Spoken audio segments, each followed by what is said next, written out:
Hi hello ಎಲ್ಲರಿಗೂ ನಮಸ್ಕಾರ. ಇವತ್ತಿನ ಗ್ರೂಪ್ ಸಿ ಎಕ್ಸಾಮ್ನ ಸಂವಹನ ಪತ್ರಿಕೆಯಲ್ಲಿ ಸಾಮಾನ್ಯ ಇಂಗ್ಲೀಷ್ಗೆ ಸಂಬಂಧಪಟ್ಟಂತೆ ಸರಿಯಾದ ಉತ್ತರವನ್ನು ಕೊಡಲಿಕ್ಕೆ ಪ್ರಯತ್ನವನ್ನು ಪಡ್ತಾ ಇರುವಂಥ ವಿಡಿಯೋ ಅಂತ ಹೇಳ್ಬೋದು. ಅಂದರೆ ಇವಾಗ ಕೊಡ್ತಾ ಇರೋದ್ರಿಂದ ಕೆಲವೊಂದು ಬೈ ಮಿಸ್ ಆಗಿ ತಪ್ಪಾಗಿದ್ದರೆ ನೀವೇನು ಮಾಡ್ಬೋದು, ಕಮೆಂಟ್ ಮಾಡುವ ಮೂಲಕ ಏನು ಹೇಳ್ಬೋದು, ಬೇರೆ ಸ್ಟೂಡೆಂಟ್ಸ್ಗೂ ಕೂಡ ಹೆಲ್ಪ್ ಆಗುತ್ತೆ.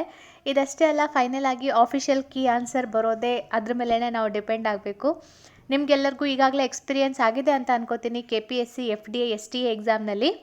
ಸೊ ಫೈನಲ್ ಏನೇ ಇದ್ದರೂ KPSC ಅವರು ಡಿಸೈಡ್ ಮಾಡುವಂತಹ ಆಫಿಷಿಯಲ್ ಕೀ ಆನ್ಸರ್. ಸೊ ಹಾಗಾದರೆ ಇವಾಗ ಸ್ಟಾರ್ಟ್ ಮಾಡ್ತಾ ಇದ್ದೀನಿ. ನನಗೆ ಅನಿಸಿರೋ ಮಟ್ಟಿಗೆ ಯಾವುದ್ಯಾವುದು ಸರಿ ಅನಿಸ್ತಾ ಇದೆ ಅದನ್ನು ನಾನು ಹೇಳ್ತಾ ಇದ್ದೀನಿ. ಓಕೆ, ಸೊ ಮೊದಲನೇದಿದೆಯಲ್ಲ, ಇದು ಏನಂತ ಹೇಳಬೇಕಂದ್ರೆ ಒಂದು ರೀತಿ ನುಡಿಗಟ್ಟು. ಆ ನುಡಿಗಟ್ಟು ಏನು ಅರ್ಥವನ್ನು ಕೊಡುತ್ತೆ ಅನ್ನೋದನ್ನು ನಾವು ಇಲ್ಲಿ ಹೇಳಬೇಕಾಗತ್ತೆ. ಸೊ ಇಲ್ಲಿ ಮೊದಲನೇದು, ನಾನು ಇವಾಗ ಕೇವಲ ಹಾಗೆ ಪ್ರಶ್ನೆ ಉತ್ತರ ಮಾತ್ರ ಹೇಳ್ತಾ ಹೋಗ್ತೀನಿ. ಡೀಟೇಲ್ ಆಗಿ ಎಕ್ಸ್ಪ್ಲೇನ್ ಮಾಡಿಕೊಂಡು ಒಂದೊಂದು ಪದವನ್ನು ವಿವರಣೆ ಮಾಡಿಕೊಂಡು ಇನ್ನೊಂದು ಬೇಕು ಅಂದರೆ ನಿಮಗೆ ನಾನು ವಿಡಿಯೋ ಮಾಡಿ ಹಾಕಲಿಕ್ಕೆ ರೆಡಿ ಇದ್ದೀನಿ. ಓಕೆನಾ? So willy nilly he has to go there ಅಂತ ಇದೆ. ಅಂದರೆ ಇಲ್ಲಿದೆಯಲ್ಲ, ನಿಮಗೆ ಇಷ್ಟ ಇರಲಿ ಇಲ್ಲದೇ ಇರಲಿ, ನೀವು ಅಲ್ಲಿ ಹೋಗಲೇಬೇಕು. ನಿಮ್ಮ ಹತ್ರ ಚಾಯ್ಸ್ ಇಲ್ಲದೆ ಇರೋವಂತಹ ಒಂದು ಸನ್ನಿವೇಶ. ಸೊ ಇಲ್ಲಿ ನಾನು ಸರಿಯಾದ ಉತ್ತರ ಯಾವುದು ಅನ್ಕೋತಾ ಇದ್ದೀನಿ, he wishes or not he has to go there. ಅವ್ರಿಗೆ ಅಲ್ಲಿ ಹೋಗೋ ಇಷ್ಟ ಇದೆಯೋ ಇಲ್ವೋ, ಅವ್ರು ಮಾತ್ರ ಅಲ್ಲಿ ಹೋಗಲೇಬೇಕು ಅಂತ ಇದೆಯಲ್ಲ. ಸೊ ಆಪ್ಷನ್ ಬಿ ಸರಿಯಾದ ಉತ್ತರ. ಸೊ 67ನೇ ಪ್ರಶ್ನೆ, the communal policy of Aurangzeb put the last nail in the coffin ಅಂತ ಇದೆ. ಕಾಫಿನ್ ಅಂದರೆ ಈಗ ಕ್ರಿಶ್ಚಿಯನ್ ಕಮ್ಯುನಿಟಿಯಲ್ಲಿ ಸೊ ಏನು ಸತ್ತವರನ್ನು ಆ ಒಂದು ಡಬ್ಬಿಯಲ್ಲಿ ಹಾಕಿರ್ತಾರಲ್ಲ, ಅದನ್ನು ನಾವು ಕಾಫಿನ್ ಅಂತ ಹೇಳ್ತೀವಿ.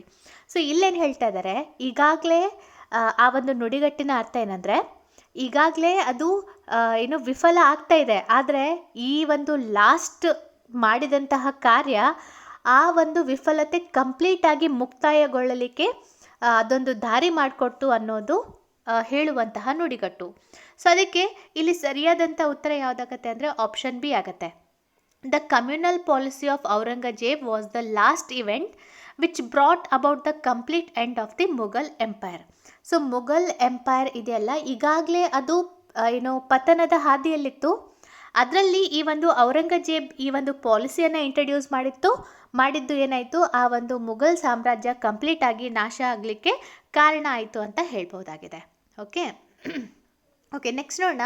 Don't believe him, he is a wolf in sheeps clothing. ಅಂದರೆ ಏನೋ ಮುಖವಾಡ ಹಾಕ್ಕೊಂಡಿರೋರು ಅನ್ನುವಂಥ ಮೀನಿಂಗ್ ಬರುತ್ತೆ. ಅಂದರೆ ನೋಡಲಿಕ್ಕೆ ಆಡು ಕಾಣಿಸ್ತಾ ಇದೆ, ಆದರೆ ಒಳಗೆ ಇದೆಯಲ್ಲ ತೋಳ ಇದೆ ಅಂತ ಹೇಳ್ತೀವಲ್ಲ. ಸೊ ಅಂದರೆ ಮುಖವಾಡ ಹಾಕಿಕೊಂಡಿರೋದು. ಸೊ ಹಾಗಾದರೆ ಯಾವುದು ಇಲ್ಲಿ ಸರಿಯಾದ ಒಂದು ಆನ್ಸರ್ ಆಗತ್ತೆ ಅಂತ ನನಗೆ ಅನಿಸಿರೋ ಪ್ರಕಾರ option 1, don't believe him, he is a ruthless person who pretends to be harmless. ಅಂದರೆ ಈತ ತುಂಬಾ ಕೆಟ್ಟ ವ್ಯಕ್ತಿ, ಆದರೆ ಹೆಂಗೆ ನಾಟಕ ಮಾಡ್ತಾನೆ ಅಂದರೆ ತನ್ನಿಂದ ಯಾರಿಗೂ ಏನೂ ಕೆಟ್ಟದಾಗಲ್ಲ ಅನ್ನೋ ರೀತಿಯಲ್ಲಿ ನಾಟಕ ಮಾಡ್ತಾನೆ ಅನ್ನೋದು ಅನಿಸ್ತಾ ಇದೆ. ಸೊ ಆಪ್ಷನ್ 1 ಸರಿಯಾದ ಉತ್ತರ. So Shylock had a windfall and suddenly became rich. ಅಂದರೆ ವಿಂಡ್ ಫಾಲ್ ಅಂದರೆ ಸಡನ್ನಾಗಿ ಅನ್ಎಕ್ಸ್ಪೆಕ್ಟೆಡ್ ಆಗಿ ಯಾವುದೋ ಒಂದು ಮೂಲದಿಂದ ಹಣ ಬಂದು ರಿಚ್ ಆಗೋದು. ಸೊ ಅದು ಕೇವಲ ನಾವು ನುಡಿಗಟ್ಟಿನಲ್ಲಿನೇ ನೋಡ್ಬೋದು, ಯಾಕೆಂದರೆ ನಿಜ ಜೀವನದಲ್ಲಿ ಆ ರೀತಿ ಸಡನ್ನಾಗಿ ಎಲ್ಲಿಂದಲೂ ರಿಚ್ ಆಗಿ ಸಾಧ್ಯ ಇಲ್ಲ. ಸೊ ಇಲ್ಲಿ ವಿಂಡ್ ಫಾಲ್ ಅಂತ ಹೇಳಬೇಕಂದ್ರೆ ಅದು ಸಡನ್ನಾಗಿ ಅನ್ಎಕ್ಸ್ಪೆಕ್ಟೆಡ್ ಆಗಿ ರಿಚ್ ಆಗೋದು ಅಂತ. ಸೊ ಅದಕ್ಕೆ ಸಂಬಂಧಪಟ್ಟಂತೆ ನನಗೆ ಅನಿಸಿರೋ ಪ್ರಕಾರ ಇಲ್ಲಿ ಸರಿಯಾದ ಉತ್ತರ, Shylock had an unexpected good fortune and suddenly became rich. So ಆತನ ಒಂದು ಏನು ಹಣೆ ಬರಹ ಎಕ್ದಮ್ ಒಳ್ಳೆಯದಾಯಿತು, ಆತ ರಿಚ್ ಆದ ಅಂತ ಹೇಳ್ಬೋದು. ಸೊ ಅನ್ಎಕ್ಸ್ಪೆಕ್ಟೆಡ್ ಅನ್ನೋದು ಮತ್ತು ರಿಚ್ ಅನ್ನೋದು ಇಲ್ಲಿ ವಿಂಡ್ ಫಾಲ್ಗೆ ಸಂಬಂಧಪಟ್ಟಿರೋದು. ಸೊ ಆಪ್ಷನ್ 1 ಇದೆಯಲ್ಲ, ಅದು ಸರಿಯಾದ ಉತ್ತರ. ಓಕೆ, ಸೊ ಇಲ್ಲಿ ನೆಕ್ಸ್ಟ್ ಇದೆಯಲ್ಲ, 70ರಿಂದ 73ನೇ ಒಂದು ಪ್ರಶ್ನೆಗಳಿಗೆ ಏನು ಮಾಡಬೇಕು. ಓಕೆ, ಸೊ ಇಲ್ಲಿದೆಯಲ್ಲ, ಸಮಾನಾರ್ಥಕ ಪದವನ್ನು ಹೇಳಬೇಕಾಗತ್ತೆ. ಅಂದರೆ ಆ ಮೀನಿಂಗ್, ಸಮಾನಾರ್ಥಕ ಅಲ್ಲ, ಮೀನಿಂಗ್, ಆ ಒಂದು ಪದದ ಅರ್ಥವನ್ನು ನಾವು ಹೇಳಬೇಕು.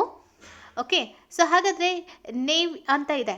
ಸೊ ಈ ಒಂದು ಪ್ರಶ್ನೆಗೆ ಸರಿಯಾದ ಉತ್ತರ ಗಿಲ್ಲಿನೆಸ್ ಅಂತ ಇದೆಯಲ್ಲ, ಆಪ್ಷನ್ 3 ಗಿಲ್ನೆಸ್ ಅಂತ ಇದೆಯಲ್ಲ, ಅದು ಸರಿಯಾದ ಉತ್ತರ. ನಾನು ಡೀಟೇಲಾಗಿ ಮಾಡಿಕೊಡ್ತೀನಿ, ನಿಮಗೆ ಬೇಕು ಅಂದರೆ ಪ್ರತಿಯೊಂದನ್ನು ಡೀಟೇಲಾಗಿ ಸಣ್ಣದನ್ನೆಲ್ಲ ಹೇಳ್ತಾ. ಓಕೆ, ಸೊ ಇಂಬೆಸಿಲ್ ಅಂತ ಇದೆ.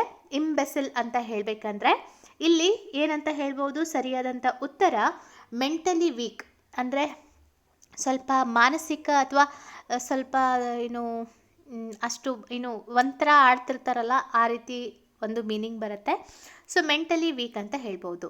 ಓಕೆ, ಸ್ಕ್ವಾಲಿಡ್ ಅಂತ ಇದೆ. ಸೊ ಇಲ್ಲಿ ಸರಿಯಾದಂಥ ಉತ್ತರ ಡರ್ಟಿ ಅನ್ನುವಂಥ ಮೀನಿಂಗನ್ನು ಈ ಒಂದು ಪದವನ್ನು ನೋಡ್ಬೋದು. ರುತ್ಲೆಸ್ ಅಂದರೆ ಮರ್ಸಿಲೆಸ್, ಕರುಣೆ ಇಲ್ಲದವರು ಅಥವಾ ಕರುಣೆ ಇಲ್ಲ ಅಂತ ಹೇಳ್ಬೋದು. ಮರ್ಸಿಲೆಸ್, ಆಪ್ಷನ್ 4 ಸರಿಯಾದ ಉತ್ತರ.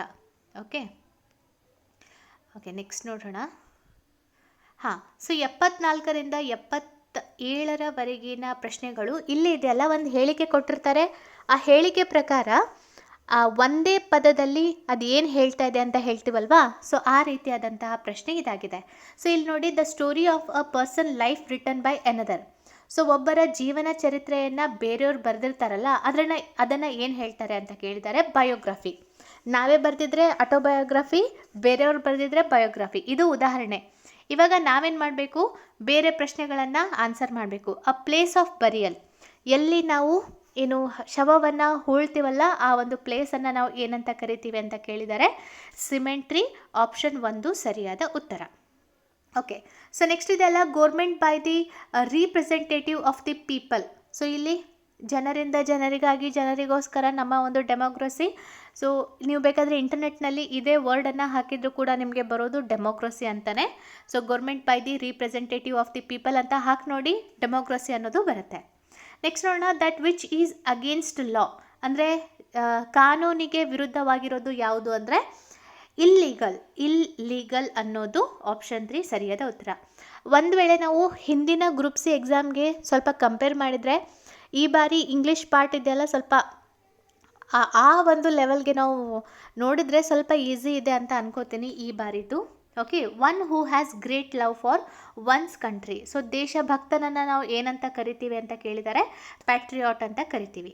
ಓಕೆ, ಸೊ ಇವಾಗ 78ರಿಂದ 80ರವರೆಗಿನ ಪ್ರಶ್ನೆಗಳನ್ನು ಇಲ್ಲಿದೆಯಲ್ಲ, ಸೂಪರ್ಲೇಟಿವ್, ಪಾಸಿಟಿವ್, ಕಂಪೇರೇಟಿವ್ ಅದನ್ನು ಬಳಸ್ಕೊಂಡು ಇಲ್ಲೇನು ಮಾಡಬೇಕು, ಫಿಲ್ ಇನ್ ದ ಬ್ಲ್ಯಾಂಕ್ಸ್ ಇದೆ. So Dolly works dash than Tom ಅಂತ, ಅಂದರೆ ಡಾಲಿ ಇದ್ದಾಳಲ್ಲ, ಸೊ ಟಾಮ್ಗಿಂತ ಜಾಸ್ತಿ ಪರಿಶ್ರಮ ಪಟ್ಟು ಕೆಲಸ ಮಾಡ್ತಾಳೆ. ಹಾಗಾದರೆ ಇಲ್ಲಿ ಯಾವುದನ್ನು ನಾವು ಇಲ್ಲಿ ಕಂಪ್ಯಾರಿಸನ್ ನಡೀತಾ ಇರೋದ್ರಿಂದ ಹಾರ್ಡೆಸ್ಟ್ ಅಂತ ಹೇಳಲಿಕ್ಕಾಗಲ್ಲ, ಹಾರ್ಡ್ ಅಂತ ಹೇಳಲಿಕ್ಕಾಗೋದು ಹಾರ್ಡರ್. ಮತ್ತು ಓದೋವಾಗ ಸ್ವಲ್ಪ ನೋಡಿ, ಇಂಗ್ಲೀಷ್ನಲ್ಲಿ ಏನಾಗುತ್ತೆ, ಒಂದು 2-3 ಸಲ ಆ ಒಂದು ಪದವನ್ನು ಇಟ್ಟು ನೋಡಿ. Dolly works hardest than Tom, ಇದು ಸರಿ ಅನಿಸ್ತಾ ಇಲ್ಲ. So Dolly works harder than Tom 2-3 ಸಲ ಓದಿದರೆ ನಿಮಗೆ ಅಲ್ಲೇ ಸ್ವಲ್ಪ ಹೌದು ಇದು ಇರ್ಬೋದೇನೋ ಅನ್ನೋದು ಅನಿಸುತ್ತೆ. ಸೊ ಇಲ್ಲಿ ಸರಿಯಾದ ಉತ್ತರ order than Tom. She speaks dash of all. So ಈಕೆ ಇದ್ದಾಳಲ್ಲ, ಎಲ್ಲರಿಗಿಂತ ಜಾಸ್ತಿ ಜೋರಾಗಿ ಮಾತಾಡ್ತಾಳೆ ಅನ್ನೋದನ್ನು ನಾವು ಅಲ್ಲಿ ಹೇಳಬೇಕಾಗಿದೆ. ಸೊ ಲೌಡ್ಲಿ ಅಂತ ಹೇಳಬೇಕಂದ್ರೆ ಶಿ ಸ್ಪೀಕ್ಸ್ ಲೌಡ್ಲಿ ಅಂದರೆ ಮುಗಿತಿತ್ತು. ಆದರೆ ಆಫ್ ಆಲ್ ಅಂತ ಇರೋದ್ರಿಂದ ಮೊದಲನೇದು ಬರೋಲ್ಲ, ಮೋಸ್ಟ್ ಲೌಡ್ಲಿ ಕೂಡ ಬರಲ್ಲ, ಇಲ್ಲಿ ಲೌಡೆಸ್ಟ್ ಕೂಡ ಬರಲ್ಲ. ಸೊ ಶಿ ಸ್ಪೀಕ್ಸ್ ದ ಮೂರನೇದು ಬರಲ್ಲ. ಇಲ್ಲಿ ಸರಿಯಾದ ಉತ್ತರ ನನ್ ಆಫ್ ದ ಅಬೌವ್ ಸರಿಯಾದ ಉತ್ತರ. ಓಕೆ, ನೆಕ್ಸ್ಟ್ ನೋಡೋಣ. He doesn't Singh as dash as she does. So ಈತ ಹಾಡ್ತಾನೆ, ಆದರೆ ಆಕೆಯಷ್ಟು ಮಧುರವಾಗಿ ಹಾಡಲ್ಲ. ಸೊ ಮಧುರವಾಗಿ ಅನ್ನೋದನ್ನು ಹೇಳಲಿಕ್ಕೋಸ್ಕರ ಮೆಲೋಡಿಯಸ್ಲಿ, ಎಲ್ಲನೂ ಮಧುರನೇ, ಆದರೆ ಯಾವ ಮಧುರ ಅಲ್ಲಿ ಹೋಗಿ ಫಿಟ್ ಆಗುತ್ತೆ ಅಂತ ನೋಡಬೇಕಾಗತ್ತೆ. ಸೊ ಇಲ್ಲಿ ಸಿಂಗ್ ಆ್ಯಸ್ ಮೆಲೋಡಿಯಸ್ಲಿ, ಆಪ್ಷನ್ 1 ಸರಿಯಾಗಿದೆ. ಓಕೆ, ಸೊ ಇವಾಗ ಇದು ಇದೆ ಅಲ್ಲ, 81ರಿಂದ 84ರವರೆಗಿನ ಪ್ರಶ್ನೆ ಇದೆಯಲ್ಲ, ಯಾವ ಭಾಗ ತಪ್ಪಾಗಿ ಇದೆ ಅಂತ ನೋಡಬೇಕು ಅಂತ ಇದೆಯಲ್ಲ, ಸೊ ಅದು ಇಲ್ಲಿ ಒಂದು ಎಕ್ಸಾಂಪಲ್ ಕೊಟ್ಟಿದ್ದಾರೆ, ಅದರ ಮೂಲಕ ನಾವು ಬೇರೆ ಕ್ವಶನ್ಸ್ಗಳನ್ನು ಬರಿಬೇಕು. ಓಕೆ, ಸೊ ಹಾಗಾದರೆ ಇಲ್ಲಿ ಏನು ಮಾಡಬೇಕು, ಯಾವುದು ತಪ್ಪಾದ ಭಾಗ ಅಂತ ಹೇಳಬೇಕಾಗತ್ತೆ. So my 2 son in law have come to see me, ಅಂದರೆ ನನ್ನ 2 ಅಳಿಯಂದಿರು ನನ್ನನ್ನು ನೋಡಲಿಕ್ಕೆ ಬಂದಿದ್ದಾರೆ. ಸೊ ಇಲ್ಲಿ ಒಬ್ಬರಿದ್ರೆ ಏನಾಗ್ತಿತ್ತು ಅಂದರೆ ಒಬ್ಬ ಇದ್ದರೆ ಸನ್ ಇನ್ ಲಾ ಆಗ್ತಿದ್ದ, ಆದರೆ ಇಲ್ಲಿ ಇಬ್ಬರಿದ್ದಾರೆ. ಸೊ ಅದಕ್ಕೆ ಇಲ್ಲಿ ಎಸ್ ಆಗಬೇಕಾಗಿತ್ತು, ಸನ್ಸ್ ಇನ್ ಲಾ ಆಗಬೇಕಾಗಿತ್ತು. ಸೊ ಅದಕ್ಕೆ ಇಲ್ಲಿ ತಪ್ಪಾದಂತಹ ಭಾಗ 1ನೇ ಭಾಗ ಇದೆಯಲ್ಲ, ಅದು ತಪ್ಪಾಗಿದೆ. 2ನೇದು ನೋಡೋಣ. ನಿಮಗೆ ಗೊತ್ತು, ನಾನು ಹೇಳಿದ್ದೀನಿ, ಈಗಾಗಲೇ ಕ್ಲಾಸ್ ಮಾಡಿದ್ದೀನಿ, ಎ ಆ್ಯಂಡ್ ದ ಇದೆಯಲ್ಲ, ದೊಡ್ಡ ದೊಡ್ಡ ಮಹಾಕಾವ್ಯಗಳಿಗೆ ಅಥವಾ ನಿಶ್ಚಿತವಾಗಿ ಅದೇ ಒಂದು ವಸ್ತುವನ್ನು ಹೇಳುವಾಗ ದ ಅನ್ನು ಯೂಸ್ ಮಾಡಬೇಕು ಅಂತ ಹೇಳಿದ್ನಲ್ಲ, ಇಲ್ಲಿ ಅವ್ರೇನು ಹೇಳ್ತಿದ್ದಾರೆ, the Pacific is a deepest ocean in the world. ನಮಗೆ ಗೊತ್ತು, ಪ್ರತಿಯೊಬ್ಬ ವ್ಯಕ್ತಿಗೂ ಗೊತ್ತು, ಪೆಸಿಫಿಕ್ ಈಸ್ ದ ಅಂದರೆ ಇದೇ ನೋಡಿ ಪ್ರಪಂಚದ ಆಳವಾದ ಒಂದು ಸಮುದ್ರ ಅಂದರೆ ಓಷಿಯನ್ ಇದೆ ಅಲ್ಲ, ಪ್ರಪಂಚದ ಆಳವಾದಂಥದ್ದು ಯಾವುದು ಅಂದರೆ ಓಷಿಯನ್ ಆಗಿದೆ. ಸೊ ಅದಕ್ಕೆ ಇಲ್ಲಿ ಅನ್ನೋದು ಬರಲ್ಲ, ದ ಅನ್ನೋದು ಒಂದು ವೇಳೆ ಬಂದಿದ್ದರೆ ಇದು ಕರೆಕ್ಟ್ ಆಗ್ತಾ ಇತ್ತು. ಇಲ್ಲಿ ತಪ್ಪಾಗಿರುವ ಭಾಗ ಇದೆಯಲ್ಲ, ಎರಡನೇದು ತಪ್ಪಾಗಿದೆ. The coach told that every one of the players have to attend the training ಅಂತ ಇದೆ. ಸೊ ಇಲ್ಲಿ ಸರಿಯಾದಂತಹ ಉತ್ತರ ಇದೆಯಲ್ಲ, have to attend the training, ಈ ಒಂದು ಭಾಗ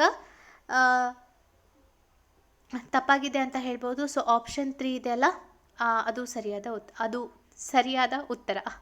okay, no sooner did the tiger appear then he shot it down. ಇದರ ನಂತರ ನಾನು ಹೇಳಿದ್ದೀನಿ ಪಕ್ಕಾ ಪ್ರಶ್ನೆ ಬೀಳತ್ತೆ ಅಂತ, ಬಂದಿದೆ ನೋಡಿ ನಿಮಗೆ 2 ಮಾರ್ಕ್ಸ್. ನಾನು ಈಗಾಗಲೇ ಹೇಳಿದ್ದನ್ನೇ ಇಲ್ಲಿ ಬಂದಿದೆ. ಸೊ ಈಗಾಗಲೇ ಎಕ್ಸಾಂಪಲ್ ಕೂಡ ತೋರಿಸಿದ್ದೆ. ದೆನ್ ಅನ್ನೋದು ಬರಲ್ಲ, ದ್ಯಾನ್ ಅನ್ನೋದು ಬರುತ್ತೆ, THAN ಬರುತ್ತೆ. ಸೊ ಇಲ್ಲಿ ತಪ್ಪಾಗಿರುವ ಭಾಗ ಆಪ್ಷನ್ 3. ಓಕೆ, ಸೊ ಇವಾಗ ಇದೆಯಲ್ಲ, ಈ ಒಂದು ಪ್ಯಾಸೇಜನ್ನು ಓದ್ಕೊಂಡು 85ರಿಂದ 88ರವರೆಗಿನ ಪ್ರಶ್ನೆಗಳನ್ನು ನಾವು ಹೇಳಬೇಕು. ಓಕೆ, ಸೊ ಪ್ಯಾರಾಗ್ರಾಫ್ ಓದಬೇಕಾ ಅಥವಾ ಬೇಡವಾ? Okay, so possessing a good vocabulary is an asset ಅಂದರೆ ಆಸ್ತಿ. Good vocabulary is a mark of culture. It is AIDS in successful self expression. Experts opine that vocabulary enhances reading comprehensions too. Vocabulary could be enriched through various means such as reading and conversation. Referring to a dictionary is a very good vocabulary building exercise. To enlarge the word stock, one has to develop the habit of glancing idly over the dictionary. For any language enthusiast, dictionary should be a lifelong companion ಅಂತ ಹೇಳ್ತಾ ಇದ್ದಾರೆ. ಹಾಗಾದರೆ ಇಲ್ಲಿ vocabulary ಅಂದರೆ ಏನು ಅಂತ ಕೇಳಿದ್ದಾರೆ. ಇಲ್ಲಿ ವರ್ಡ್ ಸ್ಟಾಕ್ ಅಂತ ಹೇಳ್ಬೋದು. ಇದಂತೂ ನಿಮಗೆ ಗೊತ್ತೇ ಇದೆ, ಶಬ್ದಗಳ ಸಂಗ್ರಹ ವೊಕ್ಯಾಬ್ಲರಿ ಅನ್ನೋದು. Vocabulary could be enhanced through, vocabulary ಅಥವಾ ನಮ್ಮ ಒಂದು ಶಬ್ದಕೋಶವನ್ನು ಯಾವ ರೀತಿಯಾಗಿ ನಾವು ಇನ್ನೂ ಹೆಚ್ಚಿಗೆ ಮಾಡ್ಬೋದು ಅಂದರೆ ಓದ್ಕೊಳ್ಳೋ ಮೂಲಕ, ಮಾತನಾಡೋ ಮೂಲಕ, ಡಿಕ್ಷನರಿ ಮೂಲಕ. ಸೊ ಅದಕ್ಕೋಸ್ಕರ all of the above. Good vocabulary is essential because it is a mark of culture ಅಂತ ಹೇಳ್ಬೋದು. ಓಕೆ, ಸೊ ಇಲ್ಲಿದೆ ಅನ್ನೋದನ್ನು ಹೇಳ್ತಾ ಇದ್ದೀನಿ. Good vocabulary is a mark of culture. So ಅದಕ್ಕೋಸ್ಕರ ನಾನು ಎ ಅಂತ ಹೇಳ್ತಾ ಇದ್ದೀನಿ. So pick the word that does not mean improve. So improve ಅನ್ನೋದಕ್ಕೆ ಮೀನಿಂಗ್ ಕೊಡದೇ ಇರುವಂತಹ ಯಾವುದು ಅಂತ ಕೇಳಿದರೆ ಎಂಡ್ಯೂರ್ ಅನ್ನೋದು. ಸೊ ಸಹಿಸಿಕೊಳ್ಳು ಅನ್ನುವಂಥ ಮೀನಿಂಗ್ ಬರುತ್ತೆ.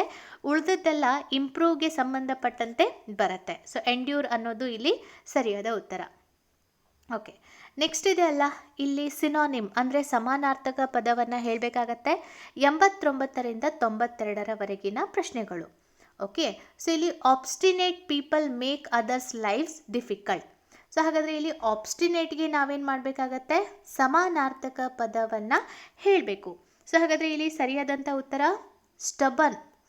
ಓಕೆ, ಸ್ಟಬನ್ ಅಥವಾ ಬಹಳ ಹಠಮಾರಿ ವ್ಯಕ್ತಿಗಳು ಅಂತ ಹೇಳ್ತೀವಲ್ವಾ. ಸೊ ಅದಕ್ಕೋಸ್ಕರ ಇಲ್ಲಿ ಸ್ಟಬನ್ ಅನ್ನೋದು ಸರಿಯಾದ ಉತ್ತರ. Okay, so savoury foods are not necessarily healthy ಅಂತ ಇದೆ. ಸೊ ಸೇವರಿ ಅಂದರೆ okay, so savoury foods are not necessarily healthy ಅಂತ ಇದೆ. ಸೊ ಇಲ್ಲಿ ಸರಿಯಾದಂಥ ಉತ್ತರ ಆ್ಯಪಟೈಸಿಂಗ್ ಅಂತ ಇದೆಯಲ್ಲ, ಅಂದರೆ ನೋಡಿದ ತಕ್ಷಣವೇ ತಿನ್ನಬೇಕು ಆ ರೀತಿ ಇರುತ್ತಲ್ಲ. ಸೊ ಇಲ್ಲಿ ಆಪ್ಷನ್ 3 ಇದೆ ಅಲ್ಲ, ಅದು ಸರಿಯಾದ ಉತ್ತರ. ಆದರೆ ಒಂದು ವೇಳೆ ನಾವು ಇಂಟರ್ನೆಟ್ನಲ್ಲಿ ಸೇವರಿ ಪದದ ಸಮಾನಾರ್ಥಕ ಪದಗಳನ್ನು ನೋಡಿದಾಗ ಆ್ಯಪಟೈಸರ್ ಬರುತ್ತೆ. ಅದೇ ರೀತಿಯಾಗಿ ಎಡ್ಜೆಕ್ಟಿವ್ನಲ್ಲಿ ಸಾಲ್ಟಿ, ಸ್ಪೈಸಿ, ಟ್ಯಾಂಗಿ, ಎಕ್ಸೆಪ್ಟೇಬಲ್ ಬಹಳಷ್ಟು ಒಂದು ಮೀನಿಂಗ್ ಬರುತ್ತೆ. ಇಲ್ಲಿ ಇದೆಯಲ್ಲ ಸಾಲ್ಟಿ ಮತ್ತು ಆ್ಯಪಟೈಸಿಂಗ್ ಎರಡೂ ಇದೆ. ಸೊ ಆ್ಯಪಟೈಸಿಂಗ್ ಅನ್ನೋದು ಸೂಕ್ತ ಅಂತ ಅನ್ಕೋತೀನಿ. The erring accountant was ordered to make full restitution to the aggrieved customer ಅಂತ ಇದೆ. ಹಾಗಾದರೆ ಇಲ್ಲಿ ಸರಿಯಾದಂಥ ಉತ್ತರ ಇದೆಯಲ್ಲ, 91ನೇ ಪ್ರಶ್ನೆಗೆ ರಿಟರ್ನ್ ಆಫ್ ಮನಿ ಇದೆಯಲ್ಲ. ಸೊ ರೆಸ್ಟಿಟ್ಯೂಷನ್ನ ಒಂದು ಸಮಾನಾರ್ಥಕ ಪದ ಆಗತ್ತೆ. If we are servile it doesn't help us in earning self respect ಅಂತ ಇದೆ. ಸೊ ಹಾಗಾದರೆ ಇಲ್ಲಿ ಸರಿಯಾದಂತಹ ಒಂದು ಉತ್ತರ ಈ ಒಂದು ಪ್ರಶ್ನೆಗೆ ಇದೆಯಲ್ಲ, ಯಾವುದು ಆಪ್ಷನ್ 2 ಸ್ಲಾವಿಶ್ ಅನ್ನೋದು ಸರಿಯಾದ ಉತ್ತರ ಆಗುತ್ತೆ, ಸಮಾನಾರ್ಥಕ ಪದ. ಓಕೆ, ಸೊ ಸರಿಯಾದ ಉತ್ತರ ಸ್ಲಾವಿಶ್ ಅನ್ನೋದು ಆಪ್ಷನ್ ಬಿ ಆಗಿದೆ. ಓಕೆ, ಸೊ ನೆಕ್ಸ್ಟ್ ಇದೆಯಲ್ಲ 93ರಿಂದ 96ರವರೆಗಿನ ಪ್ರಶ್ನೆಗಳು ಆ್ಯಂಟೋನಿಮ್ ಅಂದರೆ ವಿರುದ್ಧಾರ್ಥಕ ಪದಗಳನ್ನು ನಾವಿಲ್ಲಿ ಹೇಳಬೇಕಾಗತ್ತೆ.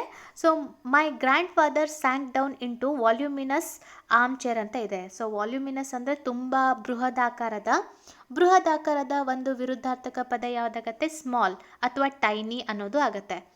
V have abundant evidence to prove his guilt ಅಂತ ಇದೆ. ಸೊ ಇದಕ್ಕೆ ಅಬಂಡಂಟ್ ಅನ್ನೋದಕ್ಕೆ ವಿರುದ್ಧಾರ್ಥಕ ಪದವನ್ನು ನಾವು ಹೇಳಬೇಕು, ಸ್ಕೇರ್ಸ್ ಅನ್ನೋದು. ಅಬಂಡಂಟ್ ಅಂದರೆ ಅಗಾಧವಾದ, ಬಹಳಷ್ಟು ಅನ್ನೋದು ಹೇಳ್ಬೋದು. ಇಲ್ಲಿ ಸ್ಕೇರ್ಸ್ ಅಂದರೆ ಅದರ ವಿರುದ್ಧಾರ್ಥಕ ಪದ. She hated the insolent tone of his voice ಅಂತ ಇದೆ. ಸೊ ಹಾಗಾದರೆ ಯಾವುದು ಇಲ್ಲಿ ಸರಿಯಾದ ಉತ್ತರ ಅಂದರೆ ಆಪ್ಷನ್ 1 ರೆಸ್ಪೆಕ್ಟ್ಫುಲ್. ವಿರುದ್ಧಾರ್ಥಕ ಪದ ಇನ್ಸೋಲೆಂಟ್ ಟು ರೆಸ್ಪೆಕ್ಟ್ಫುಲ್ ಅಂತ ಹೇಳ್ಬೋದು. The picture has too much redundant detail ಅಂತ ಇದೆ. The picture has too much redundant detail ಅಂತ ಇದೆ. ಸೊ ರಿಡಂಡಂಟ್ಗೆ ನಾವೇನು ಮಾಡಬೇಕು? ಇಲ್ಲಿ ವಿರುದ್ಧಾರ್ಥಕ ಪದವನ್ನು ಹೇಳಬೇಕಾಗತ್ತೆ. ಸೊ ನೆಸೆಸರಿ, ಆಪ್ಷನ್ 4 ನೆಸೆಸರಿ ಸರಿಯಾದ ಉತ್ತರ. ಓಕೆ, ಲಾಸ್ಟ್ ಕ್ವಶನ್ 97ರಿಂದ 100 ಪ್ರಿಫಿಕ್ಸನ್ನು ಹೇಳಬೇಕು. ಸಫಿಕ್ಸ್ ಮತ್ತು ಪ್ರಿಫಿಕ್ಸ್ ಬರುತ್ತೆ. ಪ್ರಿಫಿಕ್ಸ್ ಅಂದರೆ ಆ ಶಬ್ದದ ಮೊದಲ ಭಾಗದಲ್ಲಿ ಹಚ್ಚುವಂತಹ ಪದಗಳು. ಸಫಿಕ್ಸ್ ಅಂದರೆ ಆ ಪದದ ಹಿಂಭಾಗದಲ್ಲಿ ಹಚ್ಚುವಂತಹ ಪದಗಳು. ಇಲ್ಲಿ ಅವರು ಪ್ರಿಫಿಕ್ಸ್, ಕರೆಕ್ಟ್ ಆದಂಥ ಪ್ರಿಫಿಕ್ಸನ್ನು ಬಳಸಿ ಅಂತ ಹೇಳ್ತಿದ್ದಾರೆ. So there has been a future small dash valuation against the dollar. ಇಲ್ಲಿ ವ್ಯಾಲ್ಯೂಯೇಷನ್ ಮುಂದೆ ನಾವು ಯಾವ ಒಂದು ಪದವನ್ನು ಬಳಸಿದರೆ ಅದು ಕರೆಕ್ಟ್ ಆಗುತ್ತೆ ಅಂತ ಹೇಳ್ತಿದ್ದಾರೆ. ಡಿ ಇ ಅಂತ ಹೇಳಬೇಕಾ, ಇನ್ ಅಂತ ಹೇಳಬೇಕಾ, ಡಿಸ್ ಅಂತ ಹೇಳಬೇಕಾ ಅಥವಾ ಅನ್ ಅಂತ ಹೇಳಬೇಕಾ? ಸೊ ಇಲ್ಲಿ ಸರಿಯಾದ ಉತ್ತರ ಡಿವ್ಯಾಲ್ಯೂಯೇಷನ್. ಡಿವ್ಯಾಲ್ಯೂಯೇಷನ್. ಸೊ ಆಪ್ಷನ್ 1 ಸರಿಯಾದ ಉತ್ತರ. ನೆಕ್ಸ್ಟ್ ನೋಡೋಣ. He has worried that the plan might fire. So ಇಷ್ಟು ಕೊಟ್ಟಿದ್ದಾರೆ. ಈ ಫೈರ್ ಮುಂದೆ ನಾವು ಯಾವುದನ್ನು ಹಚ್ಚಬೇಕು ಅಂತ ಕೇಳ್ತಿದ್ದಾರೆ ಪ್ರಿಫಿಕ್ಸನ್ನು. Misfire. Okay, so this month marks my first anniversary as a dash smoker ಅಂತ ಇದೆ. So smoker, non smoker, option 2 non smoker. If there was a dash marital agreement the court would consider the matter. So marital ಮುಂದೆ ನಾವೇನು ಮಾಡಬೇಕು? ಇವಾಗ ಪ್ರಿಫಿಕ್ಸನ್ನು ಹಚ್ಚಬೇಕು. Pre marital agreement. ಮದುವೆಗಿಂತ ಮುಂಚೆ ಏನಾದರೂ agreement ಮಾಡ್ಕೊಂಡಿದ್ರೆ ಸೊ ಅದನ್ನು ಕೋರ್ಟ್ ಕನ್ಸಿಡರ್ ಮಾಡ್ಬೋದು ಅನ್ನೋ ಮೀನಿಂಗ್ ಬರುತ್ತೆ. ಸೊ ಇಲ್ಲಿ ಪ್ರೀ ಅನ್ನೋದು ಸರಿಯಾದ ಉತ್ತರ. ಓಕೆ, ಸೊ ನನ್ನ ಕಡೆಯಿಂದ ಸಾಧ್ಯವಾದಷ್ಟು ಇದನ್ನು ನೋಡಿ ಹೇಳಲಿಕ್ಕೆ ಪ್ರಯತ್ನ ಪಟ್ಟಿದ್ದೀನಿ. ಆದರೆ ನೋಡೋಣ, ಒಂದು ವೇಳೆ ಯಾವುದಾದ್ರೂ ತಪ್ಪಾಗಿದ್ದರೆ ನೀವು ಕಮೆಂಟ್ ಮಾಡಿ ಹೇಳ್ಬೋದು. ಮತ್ತು ವಿಡಿಯೋ ಇಷ್ಟ ಆದರೆ ದಯವಿಟ್ಟು ಲೈಕ್, ಶೇರ್, ಸಬ್ಸ್ಕ್ರೈಬ್ ಆಗೋದನ್ನು ಮರಿಬೇಡಿ. ಕನ್ನಡವನ್ನು ಆದಷ್ಟು ಅಪ್ಲೋಡ್ ಮಾಡಲಿಕ್ಕೆ ಪ್ರಯತ್ನ ಪಡ್ತೀನಿ. Okay, so thank you so much. ಇವಾಗ ಮಲ್ಕೊಳ್ಳಿ. ಬಹಳ ಗಂಟೆಗಳ ಒಂದು ಜರ್ನಿ ಆಗಿರ್ಬೋದು, ಎಕ್ಸಾಮ್ ಆಗಿರ್ಬೋದು, ಎಲ್ಲ ಸುಸ್ತಾಗಿರ್ತೀರ. ಇದೇ ಒಂದು ಟೆನ್ಷನಲ್ಲಿ ತಲೆ ಕೆಡಿಸ್ಕೋಬೇಡಿ. ಆರಾಮಾಗಿ ಮಲ್ಕೊಳ್ಳಿ. ಆಯಿತು ಹೋಯಿತು. ಇದರಿಂದ ನಾವು ಕಲ್ಕೊಂಡು ಮುಂದಿನ ಎಕ್ಸಾಮ್ಗೆ ಮತ್ತೆ ಚೆನ್ನಾಗಿ ಪ್ರಿಪೇರ್ ಆಗೋದು. ಯಾರ್ಯಾರು ಇದನ್ನು ಕ್ವಾಲಿಫೈ ಮಾಡ್ಕೊಂಡಿದ್ದೀರಾ ಸೊ ಅವರ ಮುಂದಿನ ಹಂತಕ್ಕೆ ನೀವು ತಯಾರಿ ಮಾಡಿ. ಯಾರ್ಯಾರು ಇದರಲ್ಲಿ ಸ್ವಲ್ಪ ನಿಮಗೆ ಡೌಟ್ ಇರುತ್ತೆ, ಮುಂದಿನ ಒಂದು ಪರೀಕ್ಷೆಗೆ ತಯಾರಿ ಮಾಡೋಣ. ಓಕೆ, ಸೊ ಒಟ್ಟಿನಲ್ಲಿ ಪಾಸಿಟಿವ್ ಆಗಿ ಇರಿ. ಜೀವನದಲ್ಲಿ ನಾವು ಅಂದ್ಕೊಂಡಿದ್ದು ಸಾಧನೆ ಮಾಡ್ತೀವಿ. ಸೊ ಕೆಲವೊಂದು ಟೈಮ್ ಜಾಸ್ತಿ ಆಗ್ಬೋದು, ಆದರೆ ಪೇಷನ್ಸ್ ಇದೆ ಅಲ್ಲ, ಅದು ಎಲ್ಲವನ್ನು ಸಹನೆ ಅನ್ನೋದು ನಿಮಗೆ ಪಾಠದೊಂದಿಗೆ ಒಳ್ಳೆಯ ಅನುಭವ ಕೊಡುತ್ತೆ. ಅದೇ ರೀತಿಯಾಗಿ ಫೈನಲ್ ಆಗಿ ನಿಮಗೆ ಗೆಲುವನ್ನು ಕೊಡುತ್ತೆ. So good night. ನಾನು ನೋಡ್ತೀನಿ, ಒಂದು ವೇಳೆ ನನಗೆ ಆದರೆ ಕನ್ನಡ ಅಪ್ಲೋಡ್ ಮಾಡ್ತೀನಿ. ಸೊ ಇದಿಷ್ಟು ಈ ಭಾಗದ ಮಾಹಿತಿ ಆಗಿತ್ತು. Thank you so much.